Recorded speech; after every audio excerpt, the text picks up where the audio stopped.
这个时阵呢，有一台安捷航空的训练机伫咧台东花莲附近飞的时阵，却撞入去空军的嘉山基地。国防部表示，这空军已经伫咧调查，也会反映后民航局要来厘清这件事件。安捷航空表示讲，是一名越南的学员，伊是头一届家己飞，被扣来的时阵，甲这嘉山基地当作是花莲机场。除了会师的以外，也讲因会检讨。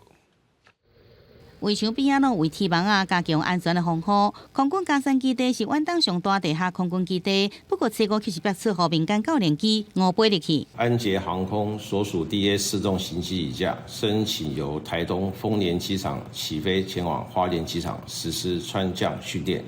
为该机飞行员误闯嘉山基地空域，经引导后即飞离该空域。这个代志是一名越南籍学员开安捷航空 DA40NG 教练机，业者讲本来按照课表是家己操作教练机，伫飞行到花莲市区上空时，教练机的悬度应该爱存1200英尺。学员其实发现操作失误，要2000英尺的悬度。伫修正过程中误认这个嘉山基地跑道是花莲机场的跑道，所以讲才飞入去基地范围，不过一度互监管人员误认是不明的无人机侵入，经过联络了后，要求飞离花莲空域。所以他大概700尺左右，他就呼叫是说他要重飞，然后跟塔台报告了说他误认了跑道。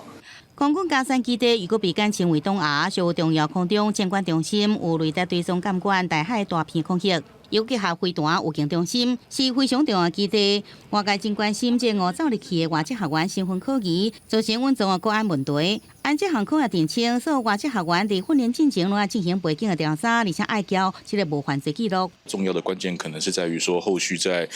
平时的时期，就是它整个空域的这个状态觉知会有